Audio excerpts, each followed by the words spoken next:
Since before Donald Trump was even inaugurated, people have been throwing around the word impeachment. But especially since the release of the Mueller report, it's been really top of mind for a lot of politicians and pundits. In his report, Robert Mueller listed 10 different actions that the president took that could be technically considered obstruction of justice.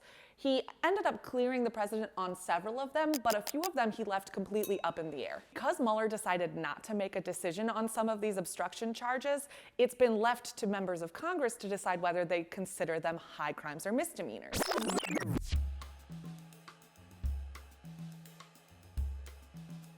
The last one is high crimes and misdemeanors. The framers at the 1787 Constitutional Convention originally only included treason and bribery as reasons that a president could be indicted, but they worried that that was very, very narrow in scope. So they added another category called maladministration, which basically just means you're bad at your job. Lawmakers are currently debating whether to move forward with impeachment proceedings. There are a lot of differing opinions on both sides of the issue. Some people, specifically those very loyal to the president, feel that Robert Mueller went ahead and exonerated the president when he decided not to indict him. So why would we move forward with an impeachment proceeding? The argument for impeachment, though, says that there's no other way to hold a president accountable for their actions in office. You can't indict a sitting president. The only thing that you can do is impeach.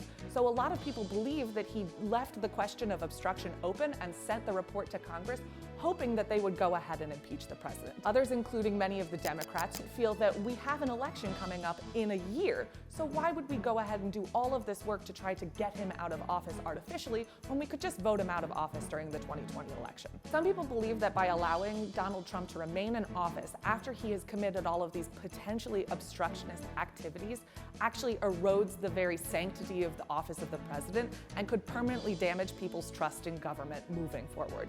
A lot of lawmakers are also still very skittery from what happened last time we had an impeachment. Bill Clinton was impeached in 1998-99 by a very hyper-partisan Republican-led Congress. And after the impeachment proceedings were concluded, Clinton was still in office, and the American people found the activities of the Republicans so repugnant that they voted them out of office en masse. So many Democrats are worried that if they go ahead and move forward with impeachment proceedings, they will also be seen as playing politics and be voted out of office during the next election.